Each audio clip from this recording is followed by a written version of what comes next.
Hola amigos de Ventana Verde, estamos aquí con motivo de la festividad del 1 de noviembre en el que los cementerios adquieren un papel protagonista. En un tratado de botánica funeraria realizado por Berayat, habla del jardín funerario, ¿no? Habla de que está la ciudad de los vivos y la ciudad de los muertos y que todos los años esta ciudad de los muertos toma especial protagonismo en estas fechas y se embellece con plantas, con flores, con distintos elementos ornamentales. En este tipo de jardín, las características son la singularidad que hay en cuanto a las especies que se utilizan. Por ejemplo, en cuanto a los colores, podemos decir que los colores predominantes son el blanco de los mármoles, de las sepulturas, y el color verde de las plantas, de la vegetación. Se prefiere utilizar plantas que no tengan fruto, siempre, y plantas que sean de hoja perenne, ¿no? Los cipreses son muy comunes, las palmeras también son comunes, pero con distintos significados. La palmera tiene un sentido sobrenatural de la inmortalidad y el ciprés lo que tiene es un sentido de solemnidad, de verticalidad, ¿no? De seriedad. La hierba, que cubre normalmente algunos espacios de estos jardines funerarios, es realmente el elemento que imita un poco lo que se va a encontrar el fallecido cuando llegue al paraíso terrenal, ¿no? Bueno, normalmente hay árboles, por ejemplo, que están descartados en este tipo de diseños, ¿no? Por ejemplo, son los olivos, ¿no? Principalmente por su fruto. Y como curiosidad, por ejemplo, cuando la hierba se desarrolla entre distintas sepulturas que están hechas directamente en tierra, al estar en contacto con los restos humanos, pues normalmente lo que se hace es esa hierba cuando se siega se quema, y luego se puede otra vez depositar como ceniza en el mismo terreno incorporándola, ¿no? El jardín funerario, este jardín requiere respeto, requiere tranquilidad, no quiere plantas con espinas, no quiere elementos que distorsionen la tranquilidad, elementos que se potencian cada día más, sobre todo en este tipo de jardín funerario mediterráneo, es las cañas, como elemento de relleno. Y realmente un elemento muy importante es la hiedra, ¿no? Que sustituye en gran parte al césped, a la pradera en ese tipo de diseño, sobre todo en la zona mediterránea, porque está en una planta que está muy bien adaptada, que cubre muy bien y que además se puede utilizar como planta trepadora, ¿no? La hiedra simboliza el abrazo, simboliza la amistad, es un elemento eh, que da calor, por así decirlo, desde el punto de vista de las relaciones humanas. Entre las especies que normalmente destacan es la violeta. La violeta es una planta que simboliza básicamente modestia y humildad. Y es una planta que también se puede utilizar en este tipo de espacios. Bueno, en cuanto a los distintos tipos de cementerios o de jardines funerarios, pues hay tantos como países o como comunidades, podríamos decir, ¿no? Con la singularidad de cada uno.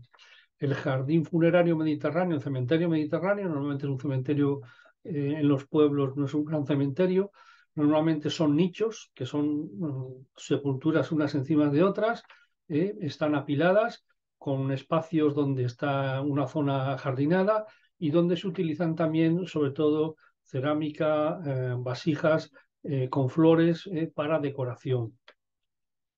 Este jardín, pues no tiene prácticamente árboles y a lo mejor lo que puede tener son unos accesos donde hay una planta autóctona o hay un paseo de cipreses o una doble nación de cipreses, ¿no? Si tenemos, por ejemplo, también se utilizan como arbustos, se pueden utilizar arbustos como la bugambilla, es una especie muy resultona para este tipo, con el verde, combinando el color verde con el color violeta, con el magenta, con el color blanco.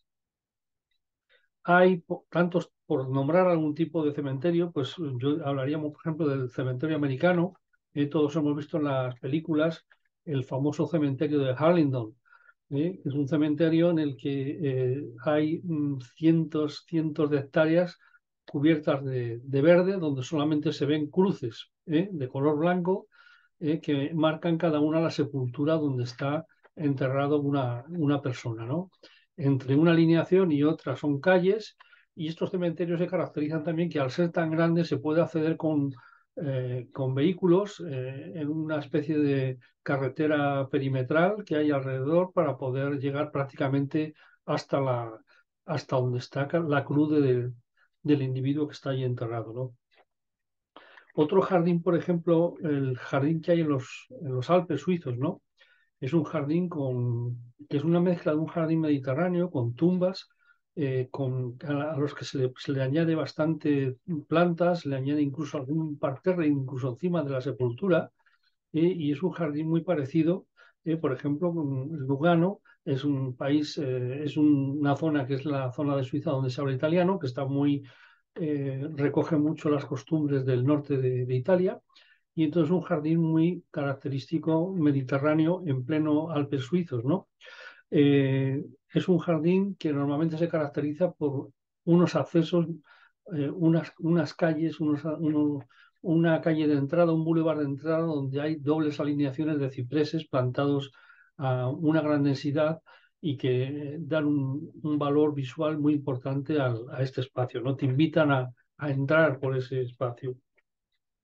Otro jardín que no tiene nada que ver con este jardín funerario de Suiza, pues es, por ejemplo, en Arizona, en el desierto de Arizona, las tribus, los pueblos que hay donde hay, por ejemplo, indios navajos, pues un cementerio navajo, pues son una serie de piedras apiladas, donde hay algún arbusto autóctono, y donde no hay hierba para nada, y donde hay también algunas cruces de madera y prácticamente también algunos cactus de la zona, ¿no?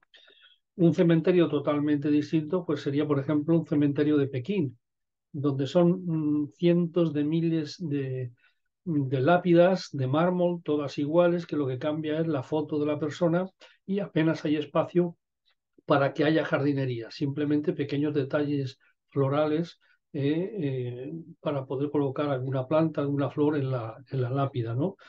Eh, Eso es un poco la entrada, en la introducción a estos dos artículos que están metidos en el blog de Medio Ambiente, Paisajes y Ciudad Verde, donde podéis encontrar todo esto que os estoy contando yo de una forma más detallada y más organizada. Y también podéis ver, por ejemplo, el caso de un cementerio, que es el cementerio de San Fernando de Sevilla, ¿no? Donde se ve la diferencia y la importancia que tiene personajes como, por ejemplo, Francisco Rivera Paquirri, el torero, que tiene un gran monumento a la hora de... La lápida se ha convertido en un elemento funerario, o otros personajes de la vida y de la poesía y que tienen una relevancia social, ¿no? Es un cementerio muy particular y también podéis ver fotos, imágenes de todo esto. En fin, esto es solamente una introducción a esta llamada botánica funeraria. Y bueno, y esperemos que, como es la época, pues digo, pues vamos a hablar de este tema porque puede ser curioso por lo menos para algunas personas. Pues nada más, muchas gracias por vuestra atención y buenas tardes. Hasta otro día, que os vaya bien.